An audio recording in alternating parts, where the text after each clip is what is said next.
I read the book. I think it was Paulson wrote back in like 2015, 2016, and he was talking all about China and kind of his experience there. But one of the things that really stuck out to me was the whole idea, like that entire political system and social structure is built on there being a lack of social unrest, right? The second that people see unrest, like this thing could flip very quickly. And so a lot of what they do is, quote unquote, taking care of the people. I guess how much of the narrative around they're driving manufacturing, they're driving technological advancement, artificial intelligence, kind of leaps and stuff coming out of China, how much of that can save them or maybe prolong what you're talking about versus like the trends are just too powerful and it won't really actually matter? The trend that matters is their social control program. They've basically blocked off the Chinese internet from the rest of the world, and they're using it in other data management tools, some proto-AI stuff, in order to manage their population, so that whenever you do have, to be perfectly blunt, 3 people getting together in the same room to talk about the government knows and can use its army of censors and thugs to basically break it up. It's never been tried before. It's very Orwellian.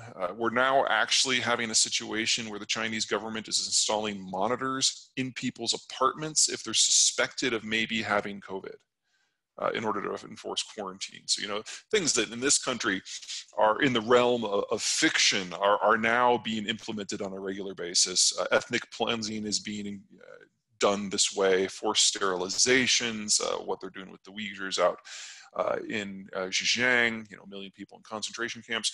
They're trying to take the best data management tools available and use it to force the unity of the Han identity as defined by the CCP.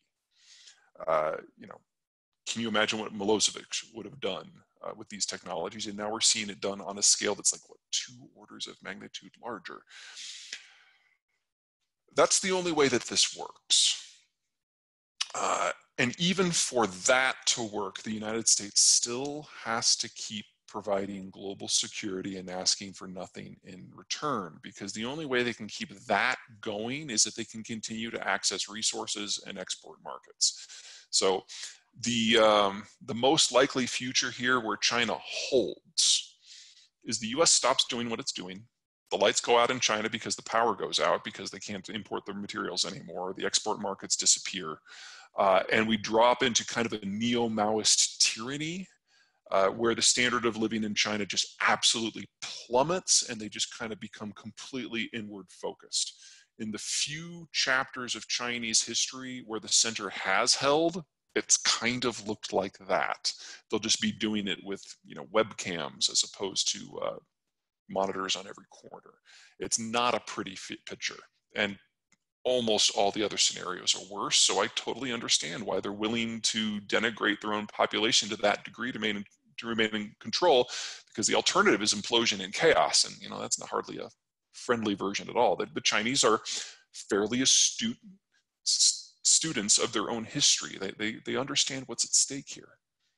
Yeah. Before we move on to another part of the world, what would have to change, or what data would you have to see to kind of change your mind as to like, this is where we're headed? If I saw X, my mind would actually Sure. think it's going to happen. We would have to have a significant change in technology that allows people over age 65 to continue to work and pay taxes, coupled with a social change that forces them to continue to work and pay taxes.